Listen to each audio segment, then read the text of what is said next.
Hi, y'all. I'm Allison. Today we're moving on to the fourth stop in From Below by Darcy Coates. And it's so scary.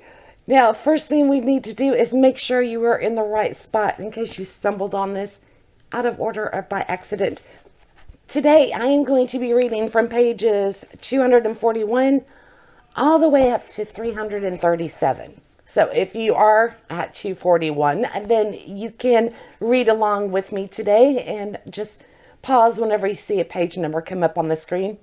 Or if you've already reached 337, then you are definitely in the right place because I will be reading to those pages, reacting and speculating, cowering, shivering as I go along, letting you know what I think of the book. And so far, it's quite terrifying. It amps up so much more than I expected last time. I thought we would kind of continue our slow ascent into madness, but nope, she shot us right up. So I'm a little nervous about what's going to come up today, and I can't wait to find out. And based on the comments, y'all are right there with me. Everybody was kind of surprised how much of a spike in all of the action that we had last time because I love Darcy Coates. And I think Carol nailed it on the head because she said it's turning into an utter creepy crawlathon. And that's exactly what it is because there's just so many levels of just, oh my God. So the general consensus is that y'all are really concerned that everybody's going to have enough air to find their way out of the ship, out of the messes that they're in, and get to the surface before they run out of air. Personally, I was more caught up in what was actually happening. I didn't even factor in the air tanks. So, yeah, I assume they're going to make it because we already know our next stop is the third dive. Question is, how many of them are going to make it? Again, I would assume all of them. Otherwise, maybe they would, Cove might cancel the rest of there's no telling. I really hope today we find out more about Vanna's journal. What was said that caused Cove to accept Vanna as their dive instructor. There must be some logical explanation for it. I really hope we find out today. And I'm watching for Devereaux. He wasn't in our last segment, so I'm hoping he'll turn up today because I'm beginning to think, he may have some ulterior motives. Maybe I'm reading too much into it. I don't know, but I want to find out. And Aiden, if they don't bench him on this one after almost ripping everybody's mask off, then I don't know. Then you almost think that they deserve what they're going to get. Because he has no business being down there. Okay, I think I am going to go settle in and start reading. We've got a little bit of a longer segment today. Which reminds me, I've noticed a couple of y'all are saying that you've fallen behind and either y'all are scared speechless or you just don't have anything to comment on it from the last one, but the amount of comments seem lower than normal. So I'm curious, do we need to slow down the pace a little bit? I'm okay with that if we need to. I just wanted to check in with y'all, throw that out there. If you find that it's really hard to keep up with it, I probably picked the worst week possible to do this book. I wasn't thinking because it was Super Bowl. Then it was Valentine's. You throw in the fact that I had jury duty. Today's my brother's birthday. I think I picked the busiest week in February that I possibly could have. Heard that noise? That was Finley going after the blinds. Yeah, because, it never stops. All right. I'm going to go get situated and dive back into this book.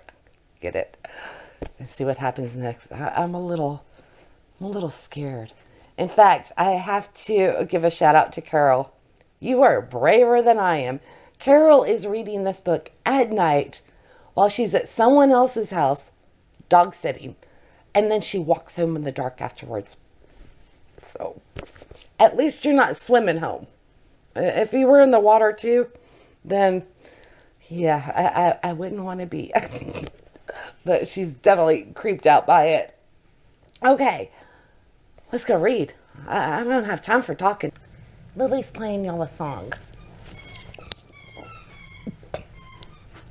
Okay, let me see if I can read. I don't know if it's going to happen. Let's see. Oh no, we're on a flashback. That is not for you. Probably chose the wrong bookmark again.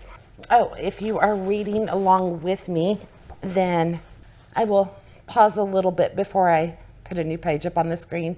Whenever you see that number, that means as long as you read to the end of the page, you will be safe from any spoilers. I will just discuss what has happened prior to that point. All right, let's get started.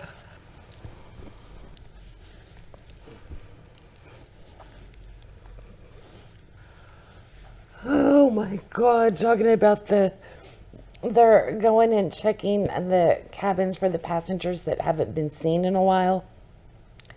And with the water seeping up over their shoes and dripping down the walls because the fog is so dense inside, below deck.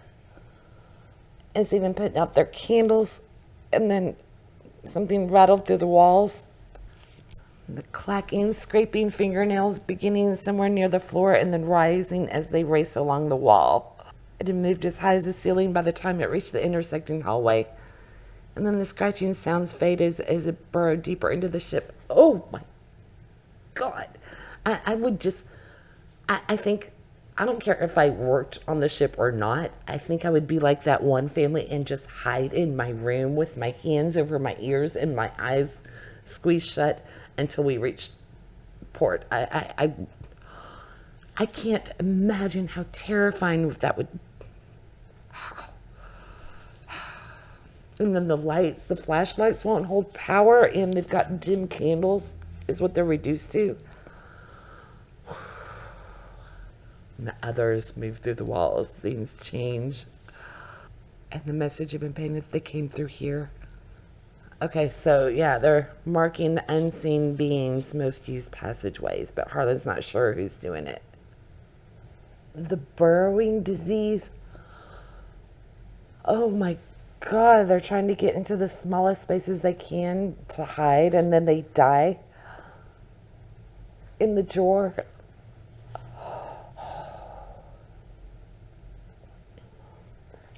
And granted, I don't read a ton of horror, but I've read my fair share, and I've seen my fair share of horror movies. I don't think I've ever run across one like this. It's so... Ugh. And I have to point out, it's not relying on gore. It's not relying on, bad language or whatnot. It's just downright scary and creepy, and it's brilliant. So Boswell's burrowing into the wall. Oh, so he had to leave Boswell in the wall. What is causing them to do this?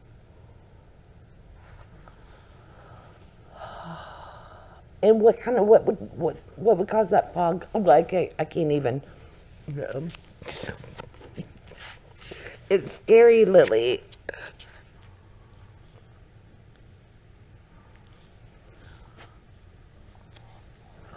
Oh my God, Hesty was, discovered all those bodies in the hospital. And then she was imagining what it would be like laying in the bed strapped down as the ship sank. In that description, oh my God, what it would be like to watch all of the hospital staff leave, knowing that the ship was sinking and the mattress soaking up the water and you're strapped and you can't get out. And while she's having these thoughts, she realizes that she'd been in process of untying one of the straps, unwittingly. And then you add Vanna floating over her.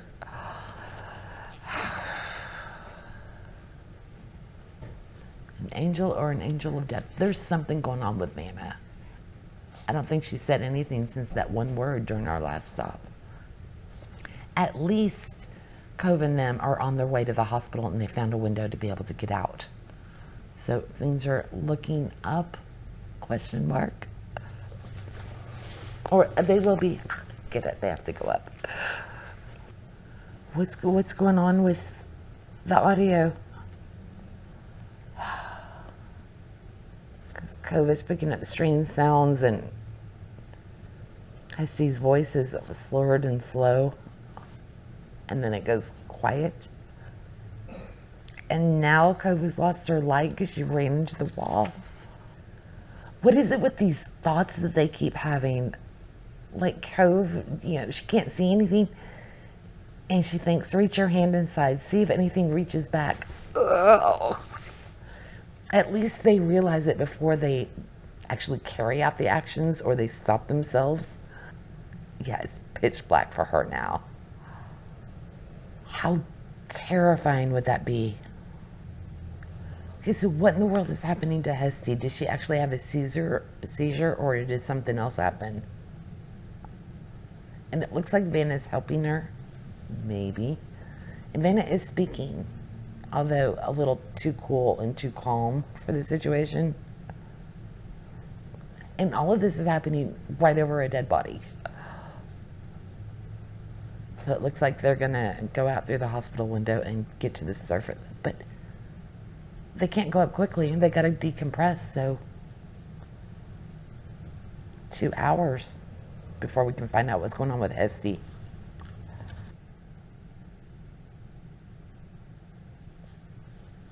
Okay, so again, we just jump, and they're all on the ship, so we don't get the whole ascent back up and everything.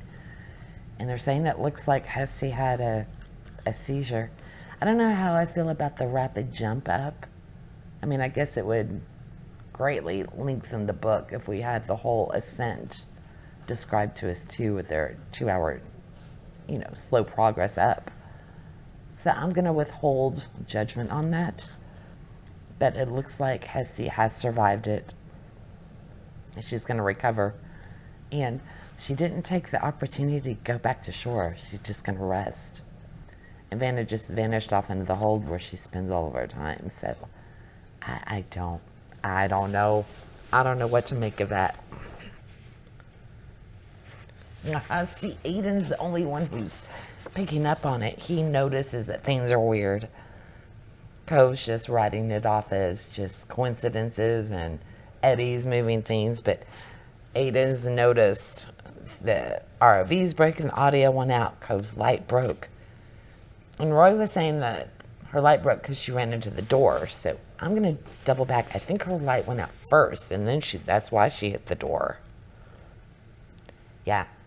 Her headlight flickered and then flared twice, as bright as before, and vanished with a sharp pop. And she'd been aiming for the door, but misjudged it with her lights gone. So the light broke first, and then she ran into the doorway. Listen to Aiden. But see, nobody's going to, because he's been discredited because he's so out of his depth with everything. I think nobody's going to heed his warnings. And Roy wants to know more about Vanna's journal. And I agree with him. I want to know what's going on with that. Okay, so Cove has her own hidden agenda, with her bankruptcy. So she really needs to continue this footage, which is why she's kind of pushing to continue going. Although I wouldn't say that she's pushing really hard. She just understands that Vivitek is going to use any loophole that they can to not have to pay the full wage to the divers. So they have to hit their quota. And Hesty's not going to go back down. I like that they made that call at least. At least there's one smart move being made. But Sean seems pretty aggressive in his accusations of her. But that kind of fits with his personality at the beginning. He seemed like a hothead when his ROVs broke. Okay, so Roy said he's in, and Aiden did too. And first I didn't think anything of it. And it's like, why the hell would they let Aiden go back down? He almost ripped their mask off. I guess she is more desperate than she's letting on, especially with Hesty now being out of it. She needs as many cameras running as possible to get all that footage. But, are they counting the rear cameras? Because we haven't heard what's been seen on those yet. Uh-oh, time to go back to the past. 3 days before the sinking.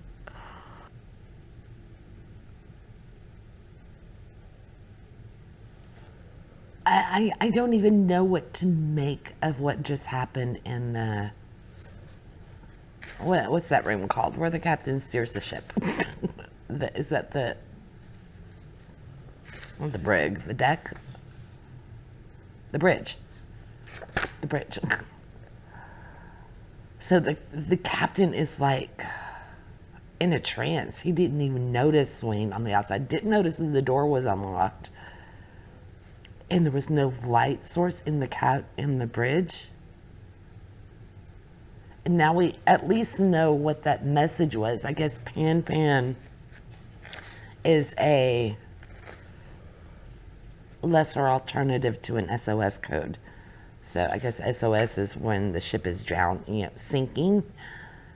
So I guess Pan Pan is some other kind of distress signal that I didn't know that, if that's what it actually is.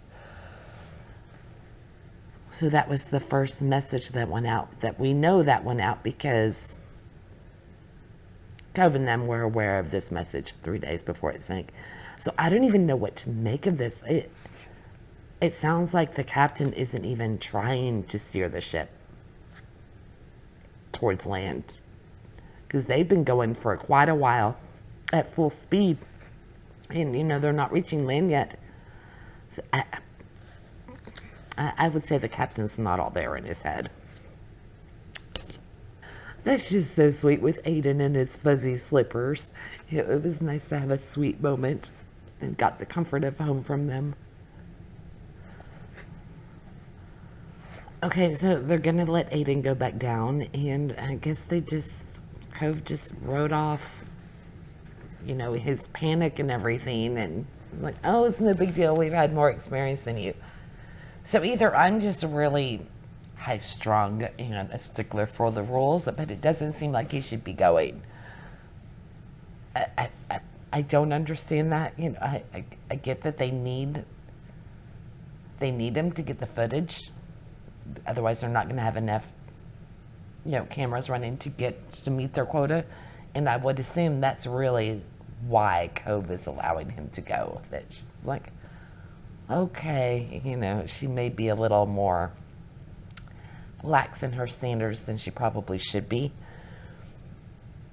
And then Devereaux just showed up saying he's found some footage from the hold that he wants them to show. But did you notice that Aiden has a bruise on his ankle where the rope was? So why is he keeping that a secret? Why didn't he go, look? So I guess even though if it was a rope, it still potentially, it could have bruised him just as easily if something else was holding on to him. But I don't know.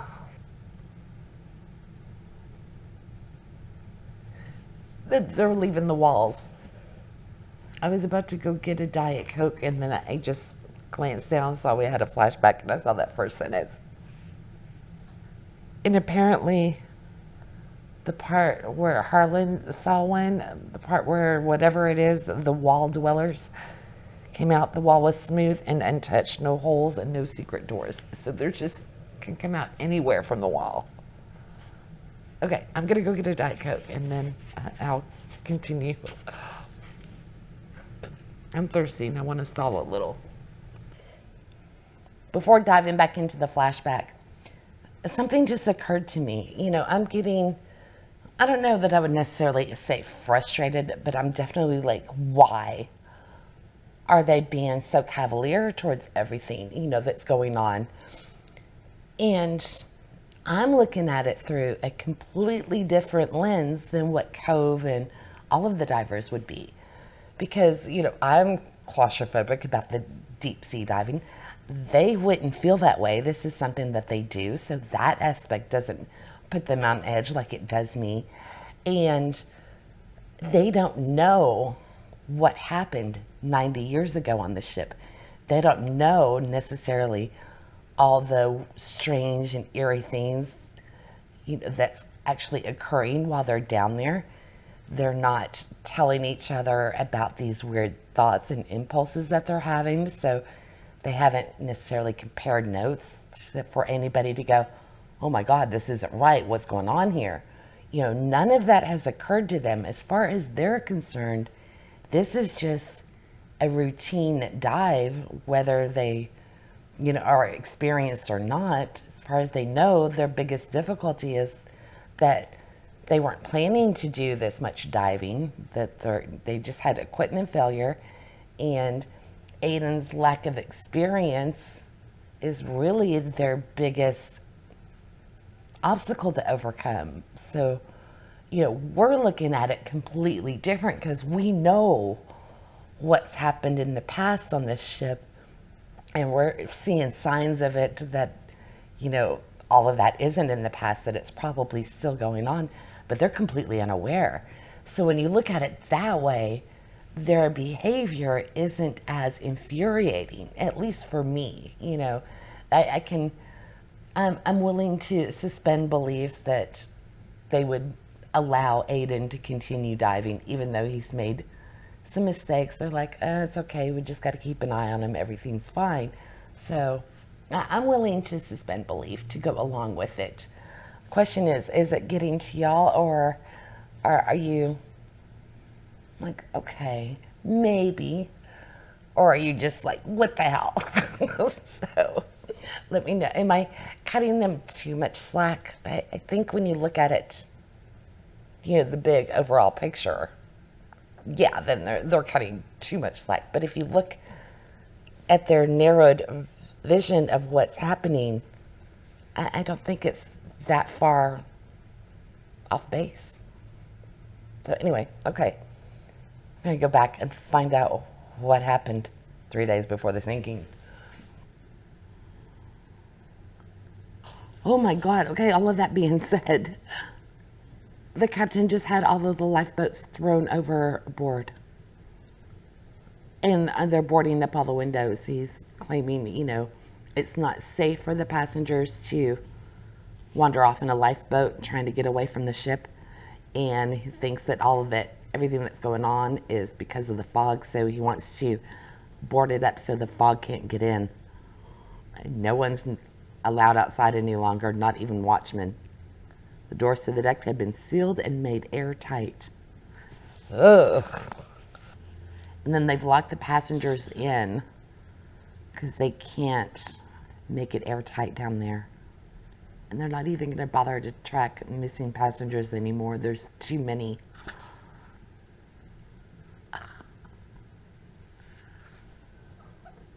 And hanging the sack-wrapped corpses from the ceiling like in a butcher store. And to top it off, they're running out of candles. If only Cove and them knew what had happened, I don't think they would go back down. Okay, so they're going down on the third dive.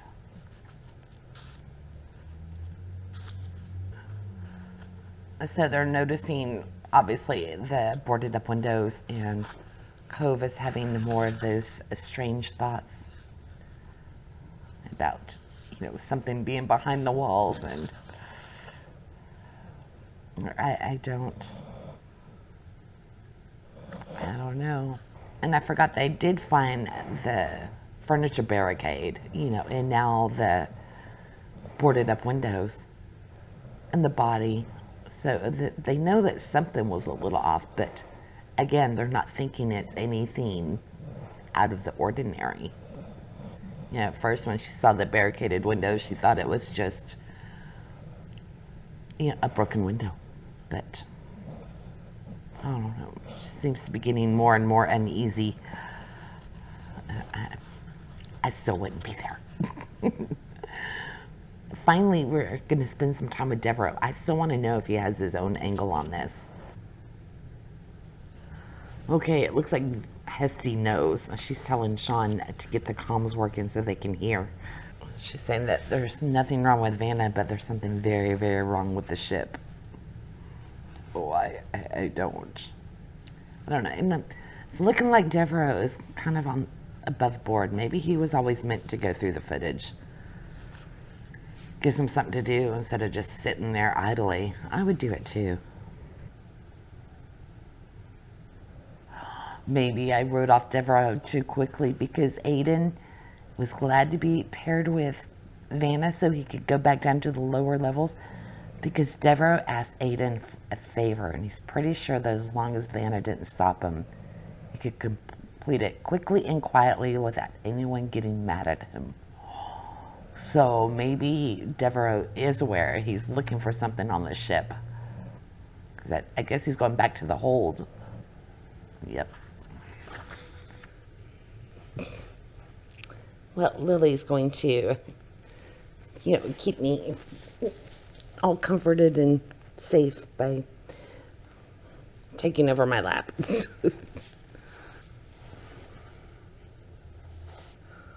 Okay, that's pretty wild that the ship's log, is what I'm going to call it, just apparently fell off the bookcase and opened up on the ground for them to find it.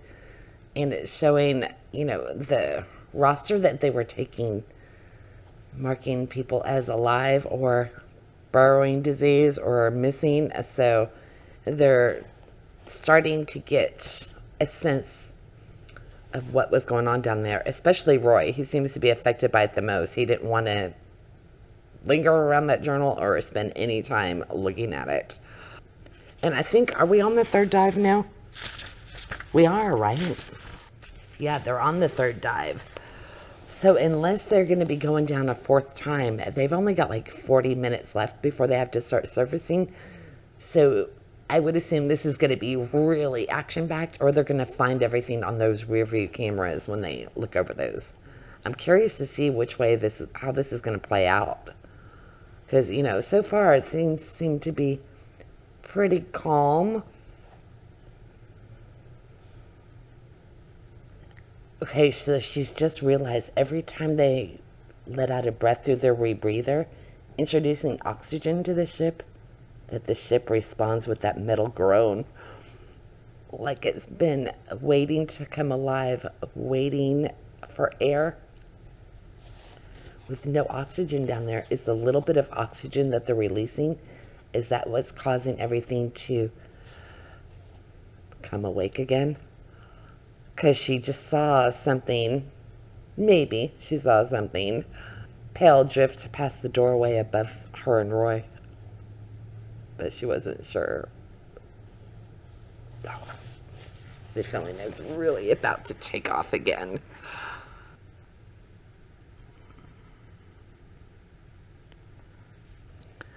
So what in the world is Aiden trying to find? What's in the crate with the logo PT on it? A square logo with the letters PT inside. I can't think of any significant historical, logo like that. The only PT I can think of is Barnum and Bailey. Wasn't it PT, Barnum and Bailey? I doubt it was from the circus. I think this is farther back. So what? So Aiden's wondering how Devereaux would have recognized it from so far away. I think he had this knowledge ahead of time. I think he was looking for this specifically. And that's probably why he volunteered his ship. Whatever is in that package. Oh, he just released air into the room. And there's that corpse. If it's waiting for oxygen, is that corpse about to move around? Something shifted in his periphery. Oh, I was right. So that corpse's eyes are open and his claw-like fingers are spread before him, reaching for Aiden. Holy crap, I would have peed in my pants. So, but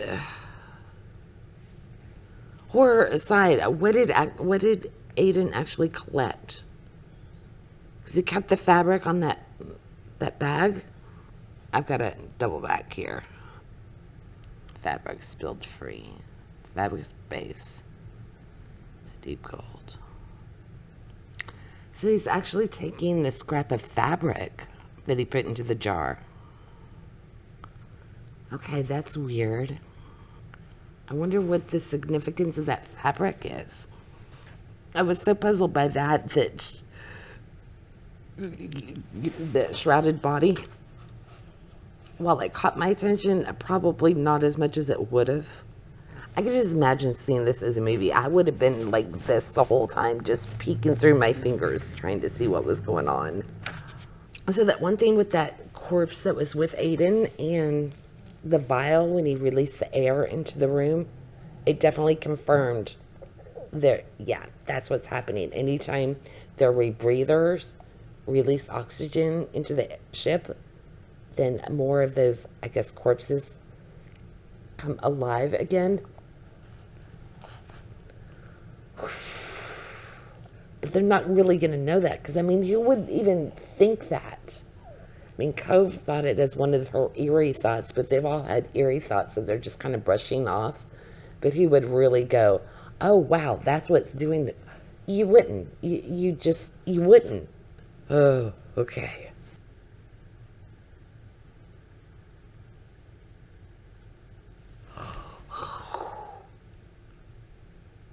Oh, my God. Oh. What's his face? Roy. Roy just shined the light over Cove's shoulder, illuminating the empty hallway that they had gone down, what was it, 5 minutes prior? And now there's 4 bodies suspended upright with their arms coiled around themselves, heads tilted up towards the ceiling, feet hung limp, toes pointed down, nearly a foot off the floor. And the nearest body shifted its head, turned lowering to face Cove. And her ears were filled with the distant clicking noise of old joints being flexed, the sound that had dogged her ever since she left the stairs. Oh my God. They've got like 18 minutes left of air, I guess, 18 minutes left before they're supposed to start their ascent. I think that image right there would have caused me to I would have hyperventilated and used all of that oxygen. Holy crap, are they blocking the way out too? Are they able to go forward, or do they have to go through those? What would you be able to go through the bodies if that was your only way out? Oh my God, I think I would look for something in the room to push them out of my way if I had to.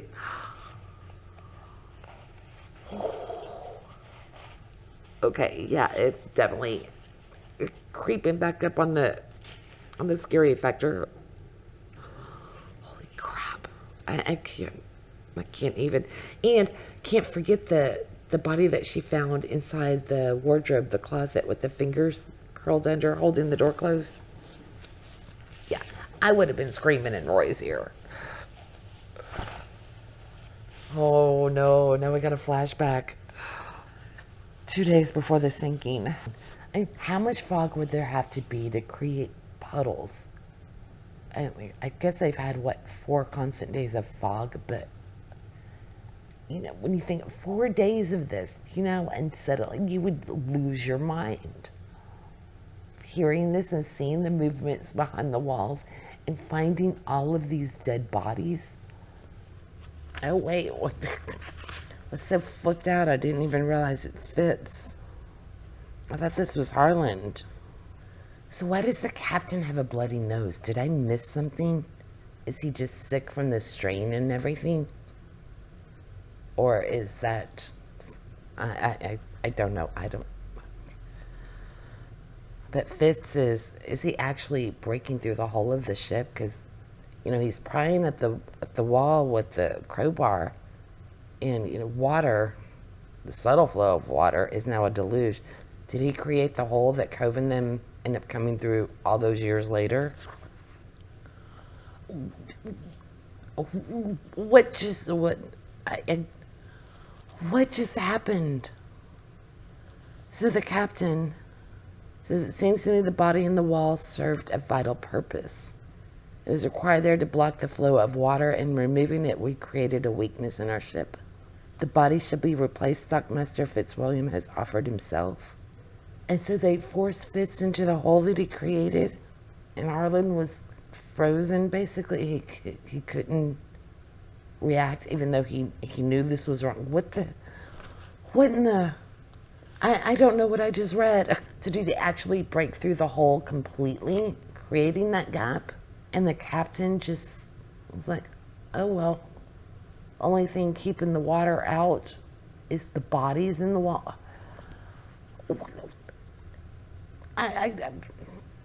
Somebody needs to explain that to me because I got it. Surely I have that wrong, right? Okay. I don't know. And what the hell? It's got a hold of Aiden with a vice-like grip.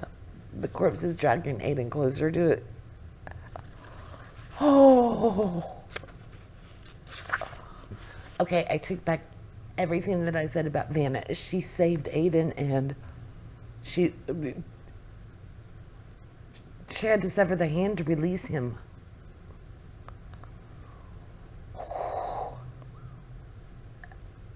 I think I would have passed out from fright.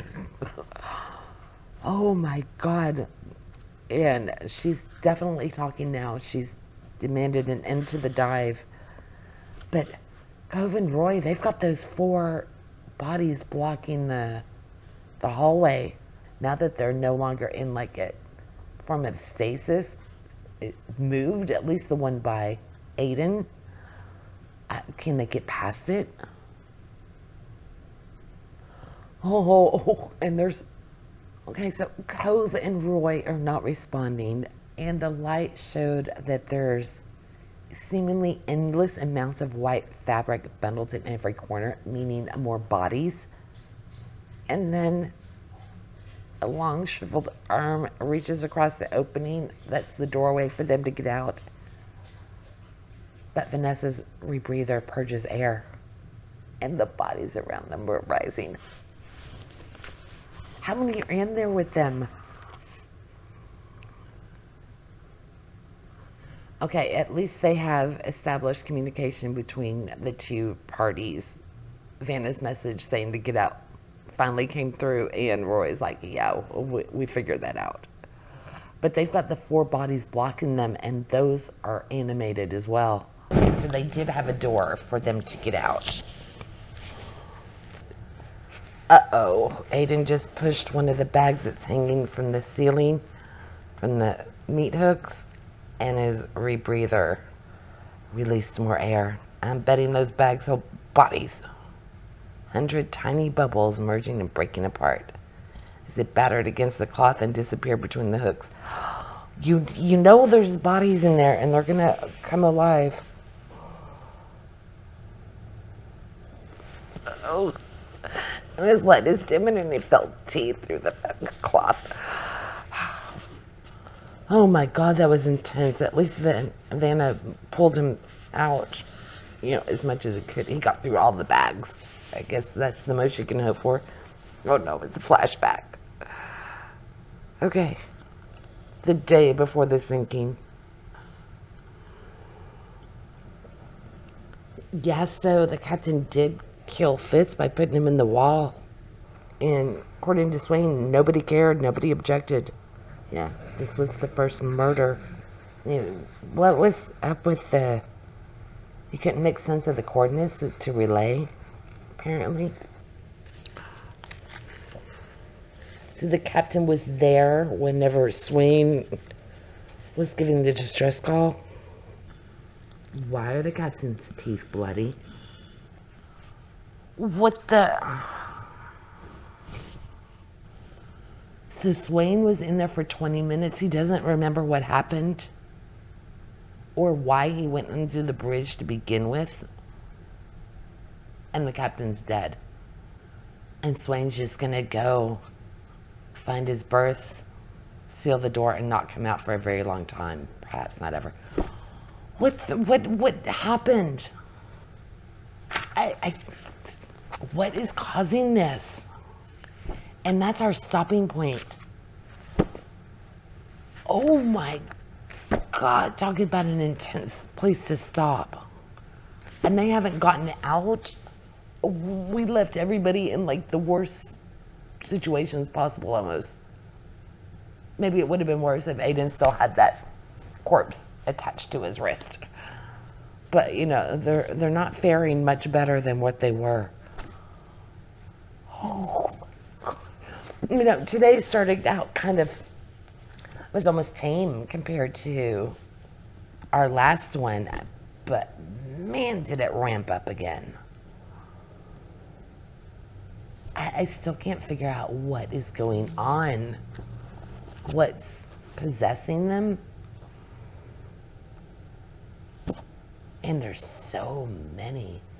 So I think originally at the beginning of the book, I think it was like 600 and some. I know I did the math to determine how many people were on board between the passengers and the crew. And I think it was like 650, 700 people. So how many bodies are on this ship now, especially if you're considering the workers that died while the ship was being built? I can't wait to hear what y'all think about this segment, because even though we got lost a little bit a couple of times, I think because I didn't want to comprehend what was happening, I just, oh my God, so good. Okay, y'all still have a little bit of time left to vote. So I don't know yet if we're going to finish during the next one or if we're going to break it down into 2 more segments. So I will be back once the final result is in, because y'all have till 6 o'clock. I think it's still a couple more hours. And I'll let you know if we need a new magical paragraph or not. But I am loving this. And I can't wait to hear what you think. Carol, good luck on your walk home tonight. Okay, I will be back soon.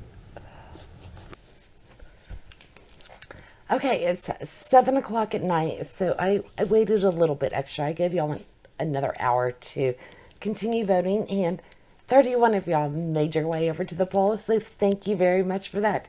And majority wants the extra stop added, so that's what we're going to do. It was really close, though. It was 55% for adding the stop, and 45% were just ready to get to the end and find out what was going to happen. So your next magical paragraph is going to be on the last page of chapter 53, at least in the paperback version. It's on page 400, and the digital, it's going to be page 410. And for the audiobook listeners, you'll be at 10 hours and 41 minutes, thereabouts. This will take us to 85% of the way through the book. So your magical paragraph is going to begin, something shifted above the ship. Something shifted above the ship. So when you see that, put your little bookmark in and close your book, and you're going to have to wait for the next video to come out to find out the conclusion. So we have 2 more videos to go. I want to know what's going to happen in the next one, and I'm not sure I want to know what's going to happen in the next one. And I've got a light bulb that's flipping out. So before I cause anybody to have some potential troubles from flickering lights, I am going to say bye for now. I will see you the day after tomorrow, where we will continue on to 85%. I can't wait to get back into it and to hear what y'all think so far. Okay, bye. I hope to see you very soon.